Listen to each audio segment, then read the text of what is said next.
Hello everyone, and welcome to Talk About Technology America, where I pick a random subject to rant about on a daily basis. Today's subject, Gaming Definitive Editions. Let's get into it. Skibbity bop and da. Don't you just hate it when you pay full retail price for a game and it just doesn't have enough content? Introducing Definitive Editions! Pay for the same fucking game all over again, except now it has a little more content in it. Kill me. See, back in my day, we didn't have patches and DLC, we had this little thing called re-releases. Which are more or less still a thing, just not quite as common as they used to be, I guess. Capcom, for example, had a little game called Street Fighter 2. You may have heard of it, and, since patches and DLC weren't a thing back then, whenever they wanted to add new characters, they had to re-release the entire game all over again and make you pay full price for it. All over again.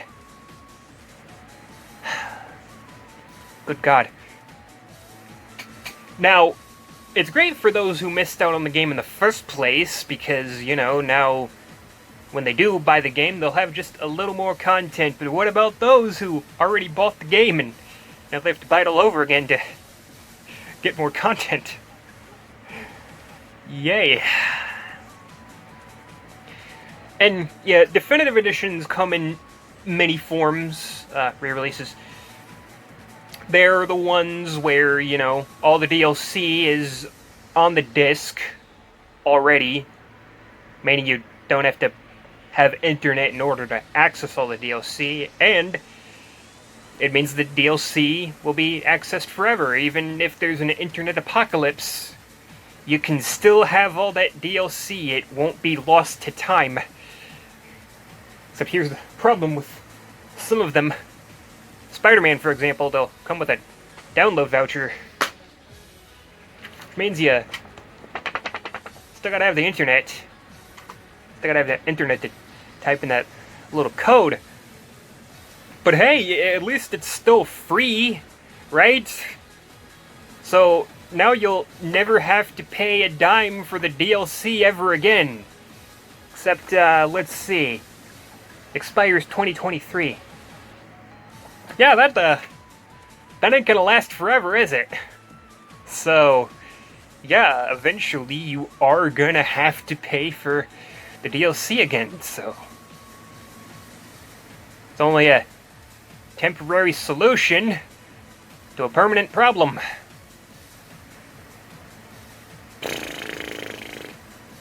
Blah. And yeah, then there's just, sometimes an overabundance of re-releases, let's take Mortal Kombat 11, for example. Vanilla Mortal Kombat 11 didn't have all that much content. I mean, it had a decent amount, I suppose, but then they added a new story mode and more characters, and released this little version called Mortal Kombat 11 Aftermath, which is worth the price, or at least was. Now, I didn't decide to buy Mortal Kombat 11 until this little baby came out, so, I got to get the game itself, which is like 20 to 30 bucks, and then the extra campaign is $40, and then you've got the Fighter's Pass, which is $20. I got all that for 60 bucks, which, getting all of it separately would have been way more than that, so great. So, what's the problem, you may ask? Well, you may have heard of this little thing called Mortal Kombat 11 Ultimate, which came out a few months after this. And now it's got the extra Fighter's Pass in it, and it's still $60. So I had to pay $15 for that. Just can't help but feel a little butthurt. 'Cause it's like, oh, cool, new version. I guess that's there isn't going to be another version of the game for a while, and it came out, like, not too long after I got that, so I'm just like, you bitch. You're saying all I had to do was wait a few more months, and I could have gotten more content for $60. Thanks, Netherrealm.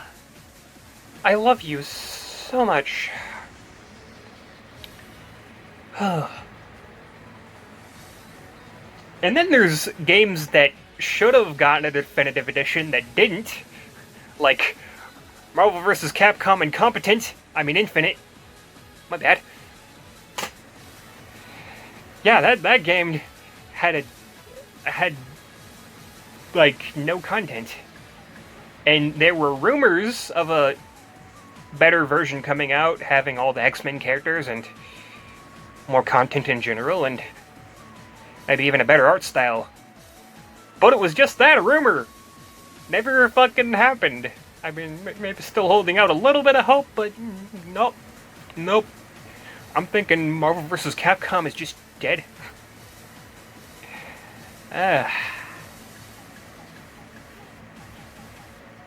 Everything sucks sometimes. And then there's what some people call fix-it games, where, you know, the original game is broken or just, you know, not very good. Take Ninja Gaiden 3 Razor's Edge, for example. Don't ask why I have this on Wii U. I guess because it was the cheapest version, but yeah.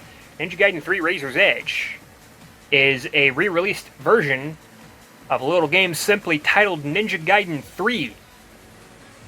Not to be confused with the NES game of the same name. It's the hack and slash Ninja Gaiden 3. Well, Razor's Edge is a rebalanced version of the game that now actually feels like a game instead of a invincible god simulator. Because, you know, Ninja Gaiden 3 initially was too fucking easy. Like, you pretty much couldn't die in that game. It wasn't gonna fucking happen, and then Ninja Gaiden 3 Razor's Edge comes out, and it's like, oh, well, now it has extra difficulty modes, and now it actually, you know, has a little bit of challenge. Well, who'd have fucking thought, right? Wow. Oh my god. So yeah. That's what some might call fix-it games. Another good example would be Devil May Cry 3 Definitive Edition. Or, no, Special Edition. My bad. Special Edition. Devil May Cry 3 Special Edition. When the game came out initially, it only had one playable character, and was hard as shit. Why is that? Well, because for some reason they decided that the normal mode in that game would just be Japan's hard mode disguised as normal mode. Okay? So yeah, whenever people played the game, they got their fucking asses handed to them, and it kind of discouraged them a little bit. They're like, well, my bad, I'll just re-release a new version, balance it a little better, give it an easy mode, and add a new character. Now you get to play as Dante's brother Virgil. It's like, oh, well, how about that? I mean, I didn't have much incentive to play Devil May Cry 3 before, but now that I get to play as Virgil, well, now I'm motivated. I said the thing. Talking about Virgil. Aren't I original? I don't really know where I'm going with this video. But yeah, I don't know, the thing I was talking about yesterday, which was like patches and DLC, and how, you know, they charge you more money, even though you already paid for the game, I guess you could say that was a thing they did for a long time. Ever since the 90s, honestly. Back to Street Fighter 2, they had like 5 different versions of that game. On the Super Nintendo, I think. It's a lot of different versions. Street Fighter 2, Street Fighter 2 Champion Edition, Street Fighter 2 Turbo, Super Street Fighter 2, Super Street Fighter 2 Turbo. Good God! And then just when you thought they were done, when the PS3 and 360 came around, they had Super Street Fighter 2 Turbo HD Remix? What a fucking title, dude. Ha. And then, once again, just when you thought they were done as a Switch launch title, they're like, oh, here's Ultra Street Fighter 2. Oh, what? We're on Street Fighter 5 now, but I guess, I mean, it doesn't hurt to have another version of Street Fighter 2. Because obviously that's the only Street Fighter game anybody's ever going to want to play. Then again, people still treat Melee like it's the only Smash Brothers game, so maybe Street Fighter 2 is the only Street Fighter game people want to play. Because fuck Street Fighter 3, or Street Fighter 4, or Street Fighter 5, or Street Fighter Alpha, or Street Fighter EX, or any of the other Street Fighter games that came out after that that may or may not have improved upon the formula a little bit. Let's just play a game from the 90s all over again. Except if I want to do that, I can just play it on the Super Nintendo. Like, or literally any other console it's on. We really don't need another version of that game. We don't. I don't think we do. Anyway, yeah. I mean, Mortal Kombat's done that a couple of times. Like, you had Mortal Kombat 3, and then you had Ultimate Mortal Kombat 3, and then Mortal Kombat Trilogy, which was basically just Mortal Kombat 3 with Mortal Kombat 2 characters and 1 characters.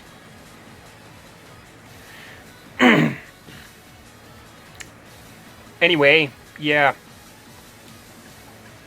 So, I complained about the patches and DLC thing yesterday, but it turns out companies have actually been finding a way to rip off people for literal years. Because they're like, oh, this version of the game doesn't have enough stuff in it, so let's just release another version with more stuff. And have people pay full retail price for it again. And, like, Nintendo's pulling that garbage. You know, all those Wii U games that were ported to Switch? I mean, if you decide to get a Wii U, you can get all those games for, like, $20 or less now. Or you could get the Definitive Editions on Switch and pay $60 for a game you may or may not already own. Yay. Why do companies do this? Why do companies insist upon making you pay more money for the same game you already bought? I wish I knew. Ugh. It hurts. It hurts. And my poor wallet, man, my poor fucking wallet is just in agony. Ugh. Between patches and DLC and Definitive Editions, it's just like, damn, bro. How much money are you gonna make me pay for the same fucking game?